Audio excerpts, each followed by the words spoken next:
ಕನಕದಾಸನಿಗೆ ಕೃಷ್ಣ ತಿರುಗಿದ ಅಂಥ ಕೃಷ್ಣ ನಮಗೆ ದರ್ಶನ ಕೊಡಲ್ವಾ ಅನ್ನುವಂಥ ಒಂದು ಪ್ರಶ್ನೆ. ಅಲ್ಲಿ ಒಂದೇನು ಅಂದರೆ ಕೃಷ್ಣನ ದರ್ಶನಕ್ಕೆ ಯಾವ ಜಾತಿಯನ್ನೂ ತಡೆಯೋದಿಲ್ಲ. ಅಲ್ಲಿ ಯಾವತ್ತು ಕನಕದಾಸರ ಕಾಲದಲ್ಲೂ ಇರಲಿಲ್ಲ. ಆ ಕನಕದಾಸರಿಗೋಸ್ಕರ ಕೃಷ್ಣ ತಿರುಗಿದ ಅಂತ ಕಥೆ ಹೇಳ್ತಾರಲ್ಲ. ಕೃಷ್ಣ ಪಾಪ ಅವನಿದ್ದಲ್ಲೇ ಇದ್ದಾನೆ, ಅವನು ಪ್ರತಿಷ್ಠೆ ಮಾಡಿದ್ದೇ ಪಶ್ಚಿಮಾಮುಖವಾಗಿ. ಕನಕದಾಸರು ಏನಾಯಿತು ಗೊತ್ತಾ, ಕನಕದಾಸರು ಈಗ ಕನಕದಾಸರ ಗುಡಿ ಇದೆ ಅಲ್ಲಿ ಉಡುಪಿಯಲ್ಲಿ. ವಾಸ್ತವಿಕವಾಗಿ ಅಲ್ಲಿ ಕನಕದಾಸರು ಗುಡಿಯಿಂದ ಒಂದು ಪಂಜರದೊಳಗೆ ಕನಕದಾಸರ ಪ್ರತಿಮೆ ಇಟ್ಟಿದ್ದಾರೆ. ಮುಂಚೆ ಕನಕದಾಸರು ವಾಸ್ತವ್ಯವಾಗಿದ್ದ ಮನೆಯೇ ಇತ್ತಲ್ಲಿ. ಅವರ ಕಾಲ ಜೋಪಡಿ ಇತ್ತು, ನಾನು ಚಿಕ್ಕವನಿದ್ದಾನೆ. ಅದು ಕನಕದಾಸರ ಗುಡಿ ಅಂತಲೇ ಹೇಳ್ತಿದ್ದೆವು ನಾವು. ಅದು ಕೃಷ್ಣನ ಎದುರುಗಡೆ ಅವರು ವಾಸವಾಗಿದ್ದರು. ಈಗ ನಾವು ಕನಕದಾಸನ ಕಿಟಕಿ ಅಂತ ಹೇಳ್ತೇವಲ್ಲ, ಅದು ಇರಲಿಲ್ಲ. ಹಾಗಾಗಿ ಕೃಷ್ಣ ಒಳಗಿದ್ದರೂ ಕೂಡ ಕನಕದಾಸರಿಗೆ ಕಾಣುವ ಹಾಗಿಲ್ಲ. ಸೊ ಇವರು ಭಜನೆ ಮಾಡ್ತಾ ಇದ್ದಾಗ ಒಂದು ದಿವಸ ಒಂದು ಸಣ್ಣ ಅರ್ಥಕ್ವೇಕಾಗಿ ಆ ಕನಕದಾಸರ ಎದುರಿನಲ್ಲಿ ಗೋಡೆ ಬಿರುಕು ಬಿಟ್ಟಿತ್ತು. ಅದರಲ್ಲಿ ಕೃಷ್ಣ ಕಾಣಿಸಿದ.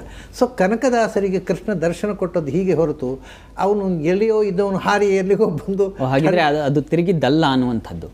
ತಿರುಗಲಿಕ್ಕೆ ಸಾಧ್ಯವೇ ಇಲ್ಲ. ನೀವು ಅಲ್ಲಿ ಹೋಗಿ ದೇವಸ್ಥಾನದ ಇದನ್ನು ನೋಡಿದರೆ ಅವ್ರು ಈಗ ಹೇಳೋದು ಕೃಷ್ಣ ಪೂರ್ವಾಭಿಮುಖವಾಗಿದ್ದ ಅಂತ. ಪೂರ್ವಾಭಿಮುಖವಾಗಿದ್ದಕ್ಕೆ ಅಲ್ಲಿ ಒಳಗೆ ಹೋಗುವಾಗ ಒಂದು ಬಾಗಿಲಿದೆ, ಅಲ್ಲಿ ಕೃಷ್ಣನ ಬಾಗಿಲಿದು ಅಂತ ಹೇಳ್ತಾರೆ. ಅದು ಈಗಿನ ಕೋಣೆ, ಆಚೆಯ ಕೋಣೆ. ಹಾಗಾದರೆ ಕನಕದಾಸರಿಗೆ ಕೃಷ್ಣ ದರ್ಶನ ಕೊಡಬೇಕಾಗಿದ್ದರೆ ಆಚೆಯ ಕೋಣೆಯಿಂದ ಈಚೆಯ ಕೋಣೆಗೆ ಹಾರಿ ಆಮೇಲೆ ತಿರುಗು. ಎಷ್ಟು ಕಷ್ಟವಾಪ ಕೃಷ್ಣನಿಗೆ. ಅದು ಇದೆಲ್ಲ ಕಲ್ಪನೆ ಇಲ್ಲದ ಜನರನ್ನು ನಮ್ಮ ಕೃಷ್ಣ ತಿರುಗಬೇಕಾಗಿಲ್ಲ. ಕೃಷ್ಣನು ಕನಕದಾಸರು ಭಕ್ತರಲ್ಲಿ ದೊಡ್ಡ ಭಕ್ತ. ಅವರು ಕೃಷ್ಣ ದೊಡ್ಡ ದೈವತ. ಅವನನ್ನು ನಾವು ಪವಾಡದ ಕಥೆಗಳನ್ನು ಸೃಷ್ಟಿ ಮಾಡಿ ದೊಡ್ಡದು ಮಾಡಬೇಕಾಗಿಲ್ಲ.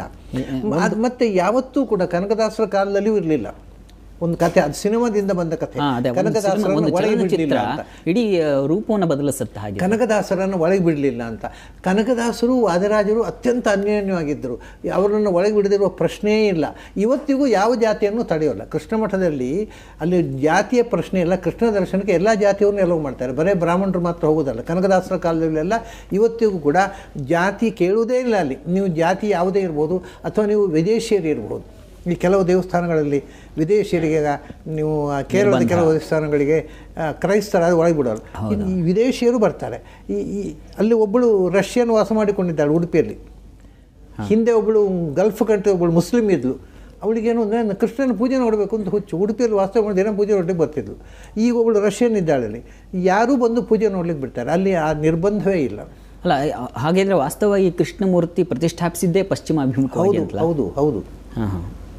ಸತ್ಯಾಂಶವನ್ನು ಹೇಳದೆ ಈಗ ಕಥೆ ಜನರಲ್ಲಿ ಹಾಗೆ ಉಳಿದು ಬಿಟ್ಟಿದೆ. ಏನಾಗಿ ಕೃಷ್ಣ ತಿರುಗಿದ ಹಾಗಾಗಿ ಅಲ್ಲ, ಇದು ಏನು ಗೊತ್ತಾ, ಯಾರೋ ಒಬ್ಬರು ಆ ಕಥೆಯನ್ನು ಸೃಷ್ಟಿ ಮಾಡಿದರು. ಯಾವಾಗ ಯಾರು ಸೃಷ್ಟಿ ಮಾಡಿದ್ರು ಗೊತ್ತಿಲ್ಲ. ಆ ಕಥೆ ಸೃಷ್ಟಿ ಮಾಡಿದ ಮೇಲೆ ರೋಚಕ ಆಯಿತು. ಈ ಎಲ್ಲ ಬಂದವರಿಗೆ ಆ ಕಥೆ ಹೇಳ್ತಾರೆ ಅಲ್ಲಿ. ಹಾಗಾಗಿ ಜನ ನಂಬಿದರು. ಇದು 100 ಸರ್ತಿ ಸುಳ್ಳು ಹೇಳಿದರೆ ಸುಳ್ಳು ಸತ್ಯ ಆಗುತ್ತೆ ಅನ್ನೋ ಹಾಗಾಗಿದೆ. ಅದರ ನಂತರ ಅದರ ದಾಖಲೆ ಸಮೇತ ನಾನು ಲೇಖನ ಬರೆದಿದ್ದೇನೆ. ಅಲ್ಲಿ ಇಡೀ ವಾಸ್ತು ಸ್ಕೆಚ್ಚು